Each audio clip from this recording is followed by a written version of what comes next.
जय श्रीराम मित्रांनो. पण सकाळ सकाळी उठून बजरंग बलीचं दर्शन घेतलं. बजरंग बलीचं दर्शन घेतलं की आपल्या गाडीला नजर लागत नाही. हो कसं आहे बजरंग बलीचं दर्शन घेऊन आपल्या गाडीचं बी दर्शन घेतलं. दर्शन घेऊन आपल्याला जायचं होतं वैभव शेठकडं. वैभव शेठची आपण काही जास्त दिवस गाठ घेतली नव्हती. कसा विषय वैभव शेठचा? वैभव शेठचा मॉल आहे हो, कधीतरी येऊन भेट द्या. डीमार्टपेक्षा पण तुम्हाला स्वस्त मटेरियल इथं मिळणार. वैभव शेठचा विषयच हार्ड आहे हो. तिथनं आलं मग आपण धीरज भाऊ गाठ पडले आपले. धीरज भाऊचं कुणाला तरी हाक मारायची चाललेली. तिथनं जातो म्हणलं आपल्याला ब्रेक सेटिंग करायला जायचं होतं. विशालकडे आलो. विशालकडे येऊन ब्रेक सेटिंग करून घेतलं. ब्रेक सेटिंग करून आता काय म्हणलं सातारमध्ये आहे म्हणल्यानंतर नोंदग्यागत तर आपल्याला हिंडलंच पाहिजे. मग काय गाणाभाऊला घेतलं आणि गेलो सातारला फिरायला. गाणाभाऊचं काय पाठीमागं बसून चालायला आंबे खायचे.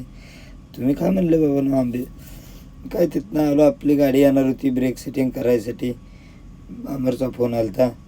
काय गेलो तर पांढरा हत्ती आपला आलता ब्रेक सेटिंग करायला. मिस्त्रींना घेतलं आणि त्याला गेलो ब्रेक सेटिंग करायला. काय हे बघा आपली मिस्त्री आहे ती. मिस्त्रींनी आपल्या गाडीचं मिस्त्री म्हणतात आम्हाला बी कधीतरी व्हिडिओमध्ये घेत जा रे. मग काय मिस्त्रींना म्हणलं घेणार, तुम्हाला व्हिडिओमध्ये घ्यावंच लागणार, नाही तर आमच्या गाडीचं ब्रेक सेटिंग कोण करणार. मग काय मिस्त्रींना बी व्हिडिओमध्ये घेतलं. असा विषय हार्ड आहे. आप्पांच्या गाण्याची काहीतरी चर्चा चाललेली. गाणाभाऊनं काहीतरी मोडातोड करून आणलेली ती दाखवत होता आप्पांना. तिथनं आलो आणेवाडीच्या टोल नाक्यावरती चहा प्यायला. आणेवाडीच्या टोल नाक्यावरती येऊन चहा वगैरे घेतला की दिनाभाऊ म्हणला आता मी तुझी गाडी चालवतो. म्हणलं तू साईडला बस म्हणला. मग काय बस म्हणलं चालवायला. कसा आहे दिनाभाऊचा विषय? ओकेमध्ये गाडी बिडी चालवतो, फक्त थोडी भेटतो त्यामुळे बसत नाही गाडीवरती. बस म्हणलं मी. तिथनं मग काय आलो बघद्यात. कसा विषय? ओल्ड इज गोल्ड हो. विषय हार्ड आहे.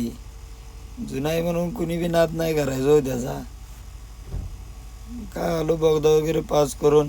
अमरभाऊंचा फोन आलता या म्हणले पुढं थांबतो शिरोळमध्ये चहा वगैरे घेऊया. मग काय गेलो अमरभाऊंपाशी चहा वगैरे घेतला आणि तिथनं निघलो. मी आल्यानंतर ना काय परत दिनाभाऊंना म्हटलं आता तुम्ही बसा म्हणले. तुम्ही आता पुण्यापर्यंत गाडी चालवा. मग काय परत दिनाभाऊला बसला. दिनाभाऊ म्हटलं आपल्याला मुरमाचं खडा 2-3 चावायला, त्याशिवाय काय मूड लागत नाही गाडी चालवायला. मग काय दिनाभाऊला 2-3 खडा आणून दिलं मुरमाचं.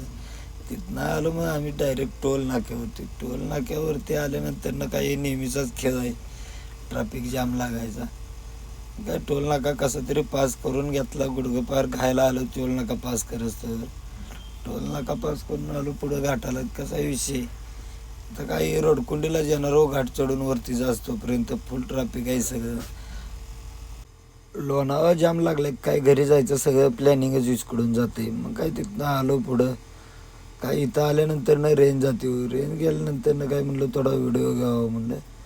मग काय तिथनं आलो पुढं चमकवत चालला गाणाभाऊचा. गाणाभाऊला म्हणलं या तुम्ही पुढं म्हणलं. आम्ही जातो आता थोडंसं पुढं गेलं. काय आपला पांढरा ते थांबलेला चहा प्यायला.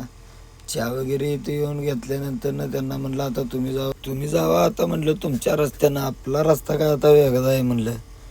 मग काय तिथं आलो. आपल्याला जिथं गाडी खाली करायची होती तिथं वेअरहाऊसला आलो. वेअरहाऊसला आल्यानंतर ना काय गाडीची एंट्री वगैरे केली. एंट्री वगैरे केल्यानंतर ना त्यांनी सांगितलं आपल्याला गाडी आतमध्ये घ्या. आता तुमची गाडी उद्या सकाळी 8:30 वाजता आल्यानंतर ना खाली होईल म्हणून. मग काय घेतली गाडी आत वगैरे घेऊन लावली आणि आता म्हणलं आता आम्ही झोपी जातो म्हणलं. तर चला गुड नाईट.